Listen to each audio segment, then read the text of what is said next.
So which part of the brain controls cognitive functioning? Which part of your brain makes you, you?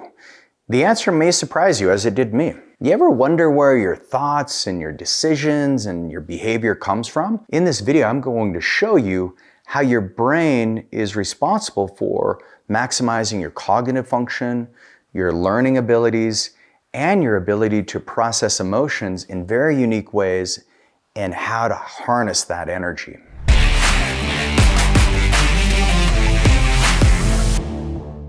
So one of the greatest books I've ever read on the evolution of the human brain is called Sapiens. And in this book, if you've read it, it's a fascinating journey where we looked at the evolution of the human brain, and what the researchers realized is there's this explosion in consciousness. And our brains went from being roughly the size of like maybe a softball, and this whole new region of the brain developed called the prefrontal cortex in the span of about 250,000 years. And from evolutionary terms, that expansion is very hard to quantify. It's really hard to understand how we made that quantum leap in the ability for our brains to process.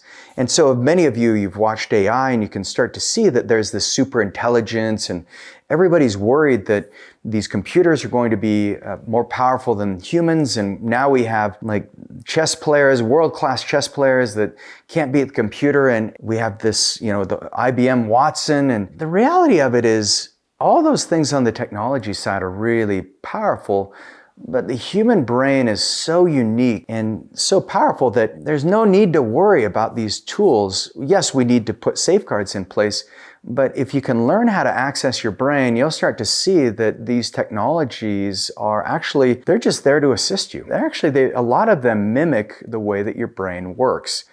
And so what was discovered is when the apes left the African savannas, they left their current ecosystem and they started migrating north. And as they migrated north, they were following the cattle, and the cattle would have their bowel movements, they'd leave dung on the ground, and then these little mushrooms started to sprout. And so one of the theories, Dr. Dennis McKenna, I believe is his name, he called it the stoned ape theory. And so apes started to have a more variety in the foods that they ate. And so they would pick these mushrooms and they would eat the mushrooms. And as many of you know, that mushrooms have this molecule called psilocybin. The hypothesis is they started to have more sound and their voices started to change. They started to see colors. It enhanced their brain.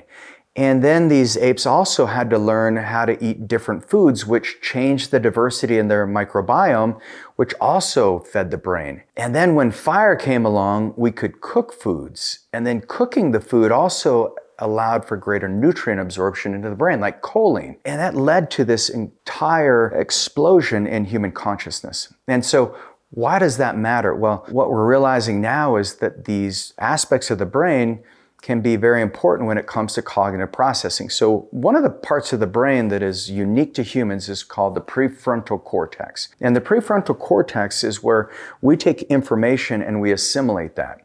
And one of the unique things about the prefrontal cortex is you have receptors for testosterone in this part of the brain. And so if you've noticed, men die earlier than women.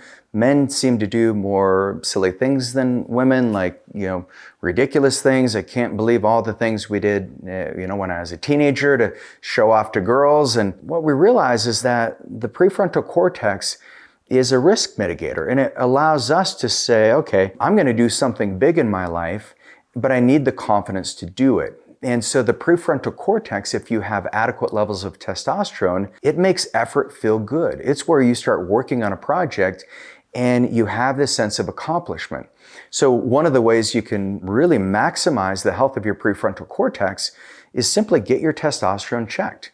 And what you'll find in most labs is those values, your doctor is going to be okay if your testosterone level's like in the 200s. But what optimization looks at, and where we found that people have the biggest benefit from a cognitive perspective, is in men. We want your total testosterone to be somewhere between 700 and maybe 1100. And your free testosterone, you want it to be closer to like that 22%. You want it to be high, on the higher side for optimization.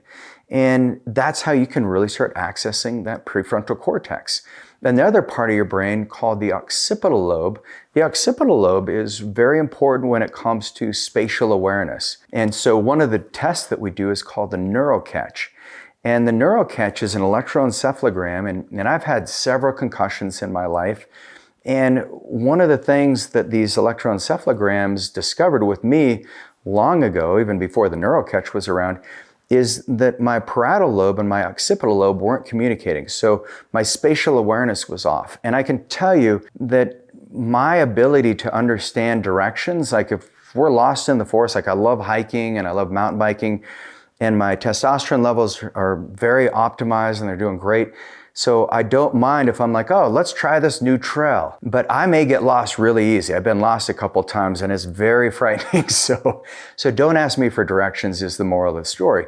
Because I have done brain processing and I realized that, in my occipital lobe from some of my brain injuries is not fully engaged. However, it's better than it used to be. There's two other really important parts of the brain. One is called your temporal lobe. And if you think of temporal, why did they call it a temporal lobe? Well, you see how I have gray here? Little graying shows, okay, Regan's getting older, and that's temporal, so it relates to time. But the temporal lobe is all about timing in life. And what's interesting is if you look at some of the Eastern medical philosophy, the heart deals with timing. It's the beat of the heart, it's the regulation of the heart. The brain also has a very similar function where if you can be appropriate in your timing, jokes and humor, it's all about timing. If you go and see a great comedian, it's not what they say, but it's how they say it more often than not. And that relates to the temporal lobe.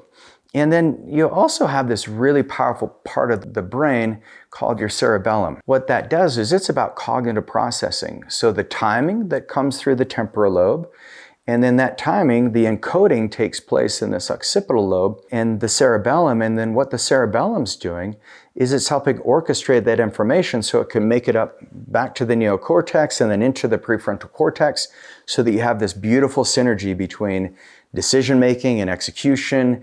And then you also have this ability to get in the flow state. So Stephen Kotler, and he's got some phenomenal books, but one of my favorite books that he's written is called The Rise of Superman. And what he talks about is these extreme athletes who seem to have just this ability to stop time. Now, I don't know if you've ever been engaged in an activity that you love where you're just in what's called flow state. And flow state is that ability where you have just enough stress, where you're pushing yourself out of your comfort zone, but it's not that distress. And watch my video on stress in the brain. Maybe you'll find it fascinating.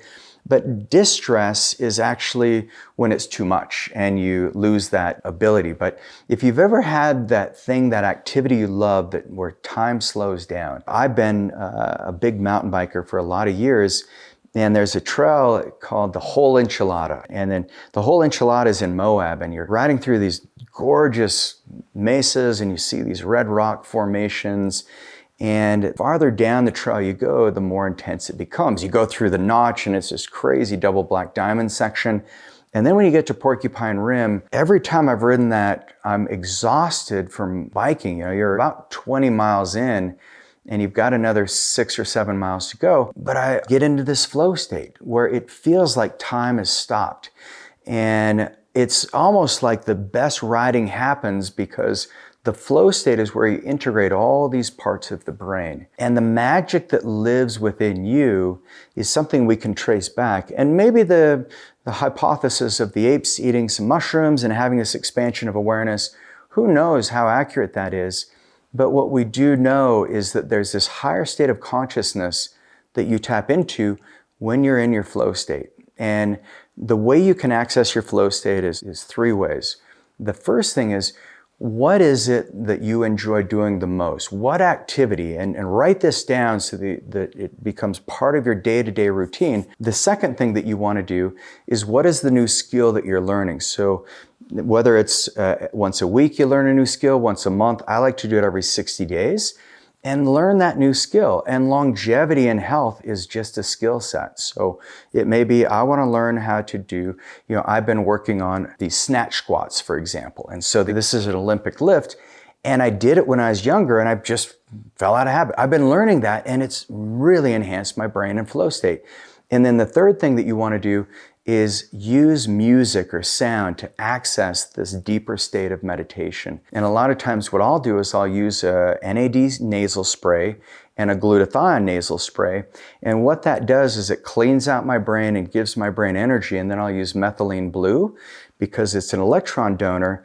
And that supercharges those pathways to the mitochondria so that I can get into flow state better. So your challenge is get into flow state, see if it doesn't help enhance your life and your cognitive performance. So if you want to learn how to optimize these different parts of the brain and go deeper into the flow state so you experience you in a whole new world, then check out my next video. It's in the show link below. I'll see you there.